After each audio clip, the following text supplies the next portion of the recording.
साथियों नमस्कार। साथियों, कल आपके सुप्रीम कोर्ट में 69,000 शिक्षक भर्ती की सुनवाई थी, जिसमें आप देख सकते हैं कि 19,000 जो सीटों का घोटाला योगी गवर्नमेंट ने ओबीसी, एससी, एसटी के सीटों का जो है कि उन्होंने घोटाला करके वहाँ पे मतलब ओबीसी, एससी, एसटी के सीटों पे सामान्य वर्ग के अभ्यर्थियों का चयन किया है।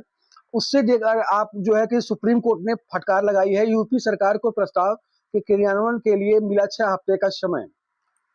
उत्तर प्रदेश में 69,000 शिक्षक भर्ती में 19,000 सीटों पर हुए कथित आरक्षण घोटाले संबंधी मामले में राज्य सरकार ने सुप्रीम कोर्ट को प्रस्ताव पेश किया है कि शीर्ष अदालत ने राज्य सरकार को इस क्रियान्वयन के लिए 6 हफ्ते का समय दिया है।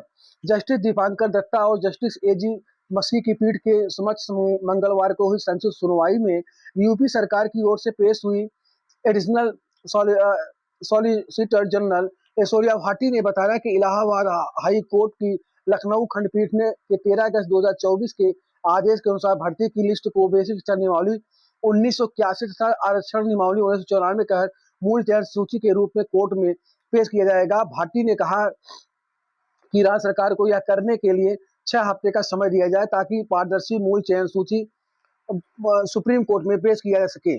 तो साथियों जो है कि जिससे जो है कि आप लोग जानते हैं कि जो विज्ञापन जब आया था 2018 में 69,000 पदों पे विज्ञापन आया था 2018 दिसंबर में, जिसकी परीक्षा 6 जनवरी 2019 को हुई है।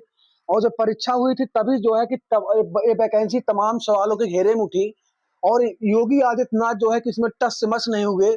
और उस समय आपके पीएनपी के सचिव थे अनिल भूषण चतुर्वेदी सर, और जो है कि तमाम आरोप लगे हाई कोर्ट और लखनऊ हाई कोर्ट। अभ्यर्थी गए, पेपर जो है कि वायरल को लेकर के पेपर वायरल हुआ है। उसके बाद जो है किसी तरह जो है कि सरकार जो है इस भर्ती को काउंसलिंग कराने में सफल हुई, लेकिन वहां पर भी इन्होंने 69,000 में जो है कि 19,000 सीटें आपके ओबीसी, एससी, एसटी की जो सीटें थी उस पर सामान्य वर्ग के अभ्यर्थियों का इन्होंने चयन कर दिया। ओबीसी को 27% में मात्र इन्होंने केवल 4% आरक्षण दिया है, इनका 23% आरक्षण इन्होंने खा लिया। और एससी का जो 21% है उसमें इन्होंने केवल 16% दिया है, मतलब 5% इन्होंने खा लिया। एसटी का भी इन्होंने सीट खाया। तो इसीलिए जो है कि अभ्यर्थी जो है इलाहाबाद हाई कोर्ट गए, वहां से इनको जीत मिली। लखनऊ हाई खंडपीठ गए, वहां पे भी जीत मिली।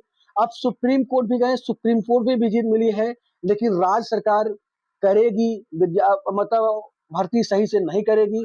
अब ये देखने वाली बात है कि 69,000 सीटों में फिर से चयन सूची बनती है कि जो है कि जितने अभ्यर्थी हैं 69,000 बचे हुए सबको जो है कि समायोजित कर दिया जाएगा। और जो सामान्य वर्ग के अभ्यर्थी हैं क्या उनको गवर्नमेंट निकालेगी? अब ये तो सरकार के ऊपर है, लेकिन एक रास्ता ये है, किसी किसी व्यक्ति की नौकरी अगर लग जाती है, अब वो लोग सामान्य वर्ग के अभ्यर्थियों की उनकी गलती क्या थी? अभ्यर्थियों की गलती कुछ नहीं है, गलती तो अधिकारियों की है।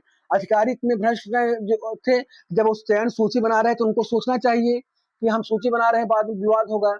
तो अधिकारियों की लापरवाही की वजह से सामान्य वर्ग के अभ्यर्थियों को प्रॉब्लम मतलब जो हो रही है, इसलिए उनकी नौकरी न जाए। और 69,000 में जो ओबीसी और एससी के अभ्यर्थी बचे हुए हैं सबको समायोजित कर दिया जाए और सामान्य वर्ग के अभ्यर्थियों को भी उनकी नौकरी बची रहे।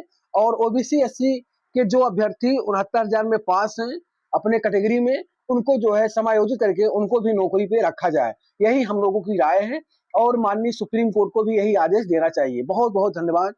नमस्कार।